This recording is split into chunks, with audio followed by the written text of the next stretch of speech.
professional life. What are you doing? I am an officer in within the Danish Ministry of Defence, what is called the DALO, the Danish Acquisition and Logistical Organization. And what we do is actually taking part of and organizing, procuring, and managing anything related to technology within the Ministry of Defence. So anything you can move, touch, computer, software, and I'm in today what is called the cyber division. So anything related to the computer on your desk, to the data centers, etc., etc., etc. So I'm involved in what we do there, and within that I'm part of what we're developing. What are we going to do tomorrow?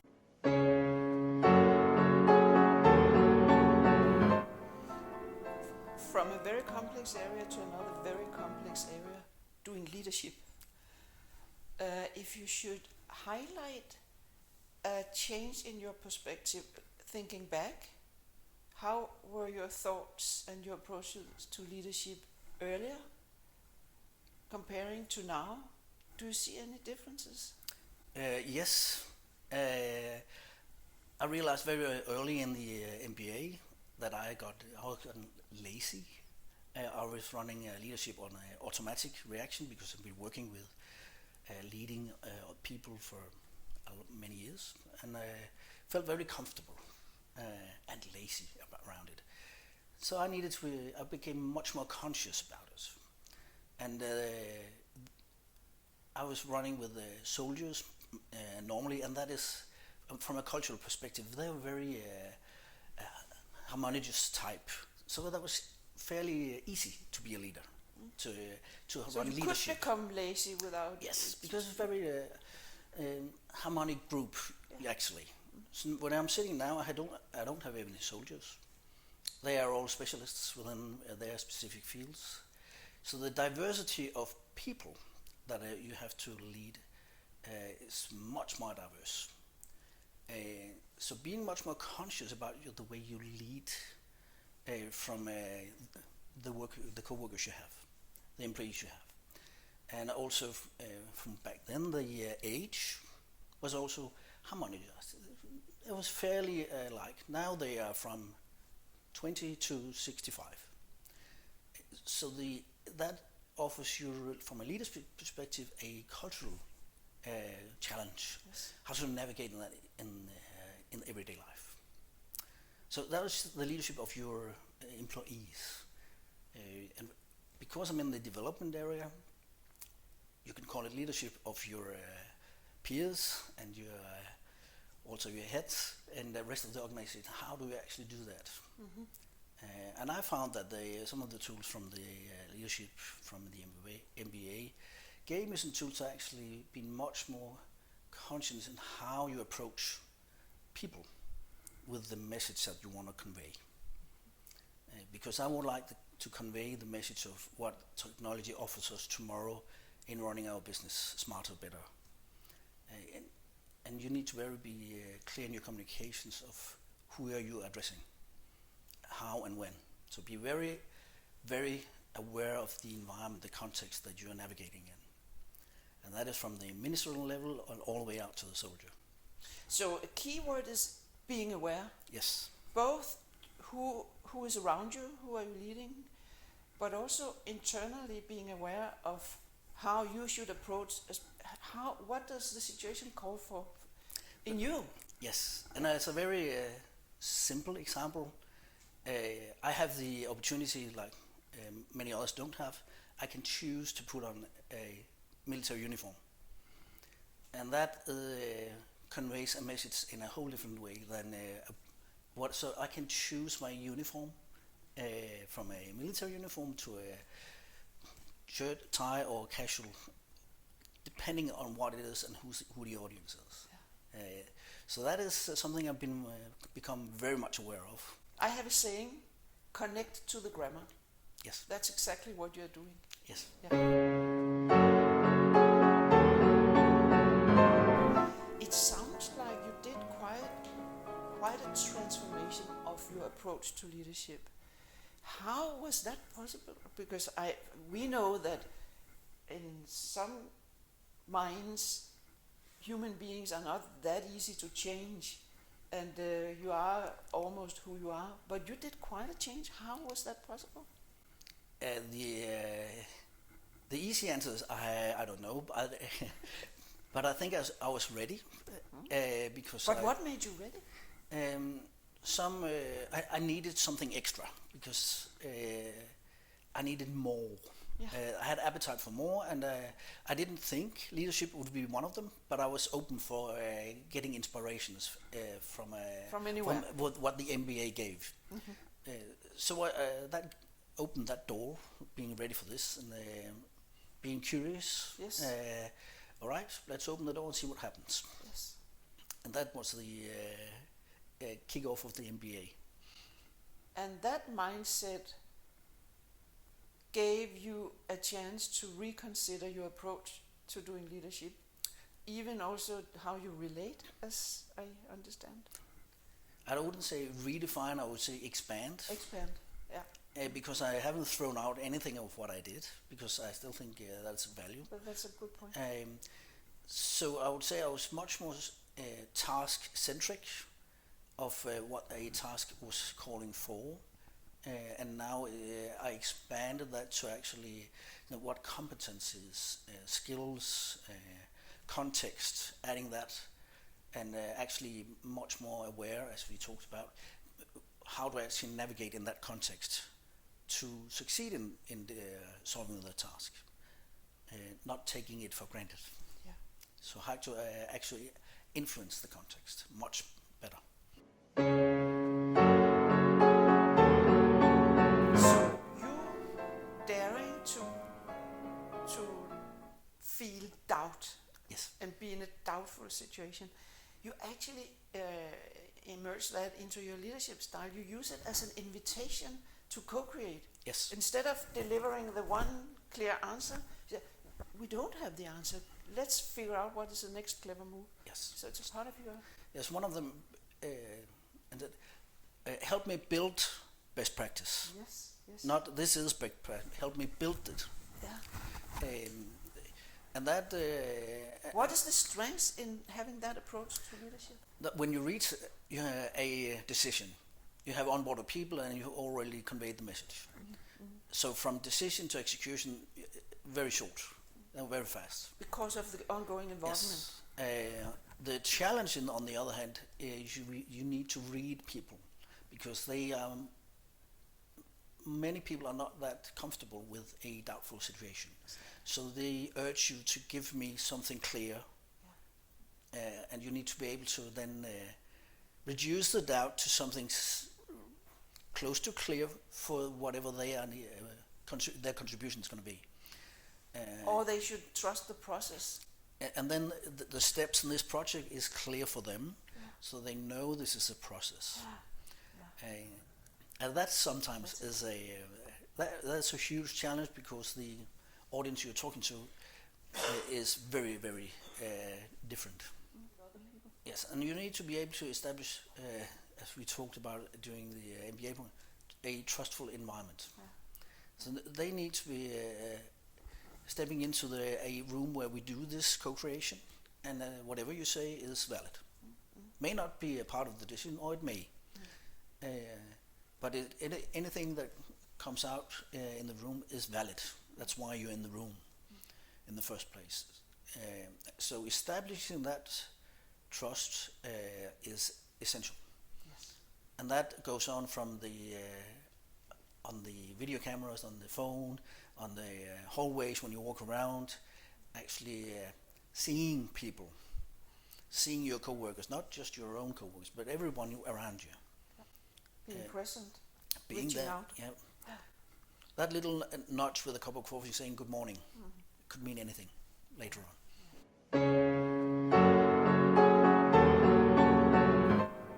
Are you ever proud? Sometimes, but that's when we succeed in where we can see there is a decision being made that we've been able to nudge, influencing. There is actually we pushed we conveyed somebody with the message. You know what I just did? I asked you a leading question because Yeah, there was only two options, yes or no. No, I wanted to reveal that you hesitated, Yes. and then you said we and not I, and I interpreted it as this. If it's Scandinavian or if it's more a Danish approach, we are not that skilled in respecting the feeling of being proud of something we did ourselves. So I'm provoking you a bit. Yep, that's good. Thank you. So if you should find or remember something that you are proud of that you did, what would that be?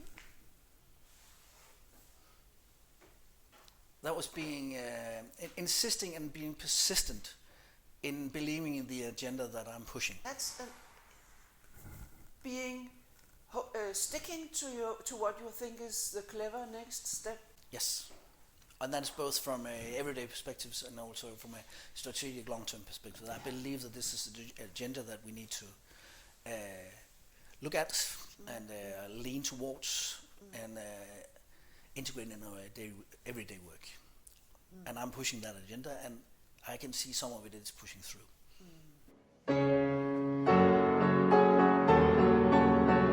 So Troels, Yes. can I ask you to define some of the initiatives that you've been leading and speak in your own terms of what the kind of traction you've had? I have been starting and running a project called establishing a battle lab. A battle lab, battle laboratory within the cyber division. And just to give you a little context, the cyber division was established 1st of March, so it's new, with all brand new. You need to realize that it's systems of systems. There is dependencies all over if we want to go this right. So you need to be able to work with it, have the knowledge in-house, test it in cooperation with the industry and cooperating with the business. So that was the basically the use case for the project establishing a battle lab. This battle lab is now call it in production if you wish. It is a part of the cyber division. It's an integrated part, so when we run development, they are the cornerstone in what are we doing tomorrow. They are also the cornerstone in actually integrating with the industry. And I can't say we are running with 100%, but we started it, and where the major impact was as we talked earlier on, nudging to create the understanding that this is needed, because we didn't have it. It was decentralized to the specific systems, so they did their own development, and they were not able to have the broader picture and the coherence as a systems of systems approach. So that's a nice example of a strategic initiative, and I know you've led a number of those where there's a lot of complexity. Oh yes. So you are a leader in armed forces dealing with a lot of complexity. And one thing you mentioned that's key is bringing that strategic clarity about what you are doing and sharing it.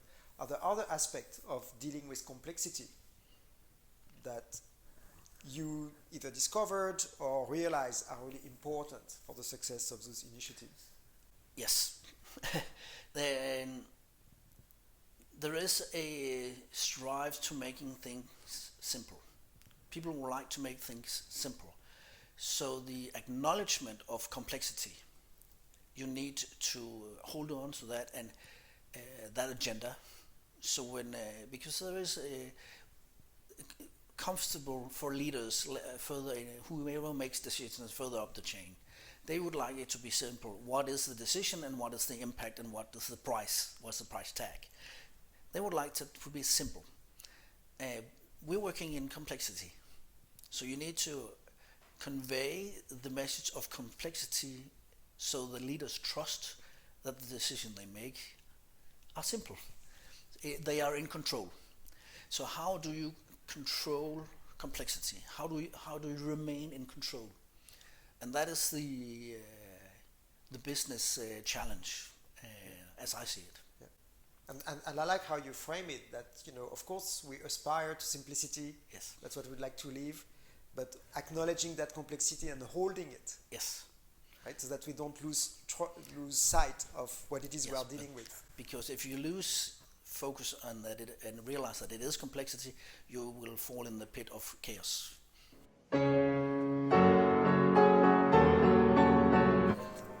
So what I'm hearing is to be as an effective leader of those strategic initiatives.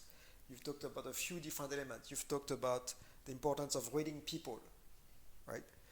To know who to nudge when, and so that they really understand what their part is, they are clear about what they need to contribute. Second thing you mentioned is something about narrative, the importance of having a clear narrative. Yes. And I was wondering whether you could put a few more words about it. The narrative is extremely important, because when you have something you want to achieve, if you say it in two different ways, as rings in the water, somebody hears, and that message is going to be translated, there's going to be add-ons to that, and they are going to be two completely different messages. So when it then hits a decision maker, is it A or B? They are confused, they don't trust that this is the right way because they have heard two different stories. So you have to be very clear about the narrative, and you be very insist on, this is the language, these are the specific words we use. Yes, you could use other words, but we choose these specific words. And because when it travels around in the organizations, people will recognize it. They'll say, oh, I heard that. And already there you have built some trust. And when that hits the decision makers, the joy of hearing something again, and then it must be true. So be very specific about the narrative. Really interesting what you are saying about both the power of the narrative and specifically the language that you are using, because the language will travel. Yes, it will. And so I imagine from what you are saying that it takes some time to find the right language, to define it properly, to convey it so that everybody understands what the word means. Yes. The example is the word battle lab. What does that mean? Depending on who you, because we didn't have that capability, so depending on who you talk to, anywhere, you could talk to 10 people that had 20 opinions of what it meant. So what is a battle lab? A battle lab is, because it's a laboratory, so experimentation, and battle because we test what is related to what we do in a military context from a strategic point of view. So that's the overall. To me, it sounds like it's an expression that captures the imagination. Yes. Is self-explicit, explanatory, right? And then you can build upon that to build discuss what capabilities yes. and processes you need to support. Yes. Is there anything else that you see as important levers or ingredients of the leader in meeting success with those initiatives? Insist on actually open the door to the decision maker. In a good and a trustful way, not kick in the door in a good way. So you need to be aware of this. This needs to be on your agenda. So invite them in, or invite yourself into. I am more than willing to show up whenever you have the time for it.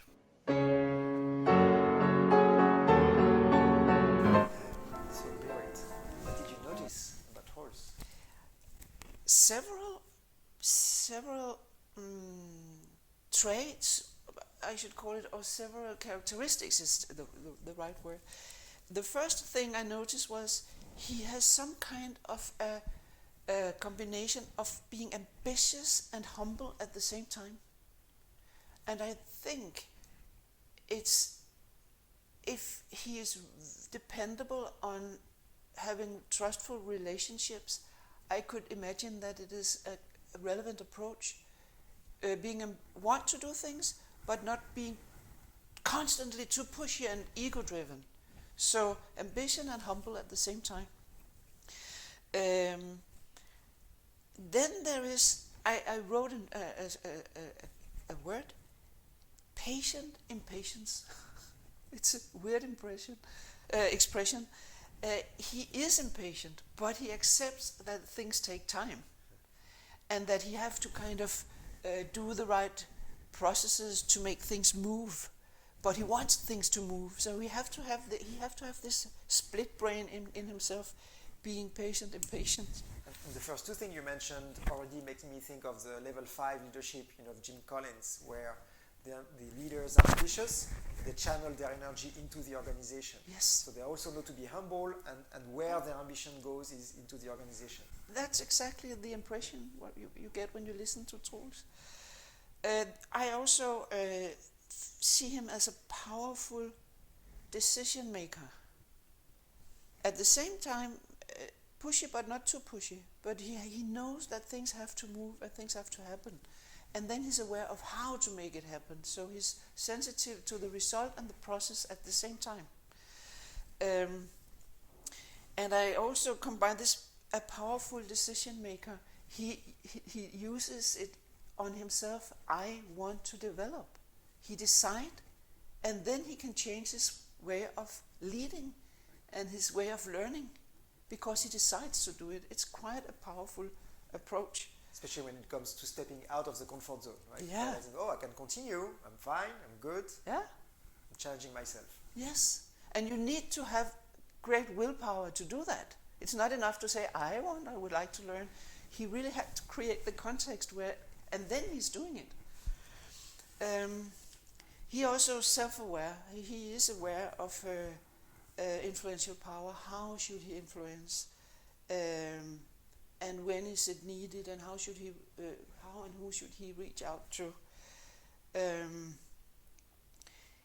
I noticed a sentence. He said, "We are working in complexity. Be aware and reduce complexity." He's ambitious and humble at the same time. He likes complexity, it's inspiring, but he also knows that he needs to kind of do something about it in order to move forward. So he is capable of being in different processes at the same time. I can see you're nodding. He has this impatient patience. He knows what is needed, and he can control himself in order to do what is necessary. Then I also noticed that he convey overview. He is kind of aware of the organizational need and learning. He's aware of the processes. He's aware of what is needed long-term, short-term. So he has this constant overview. He's there and he's in it and outside of it at the same time.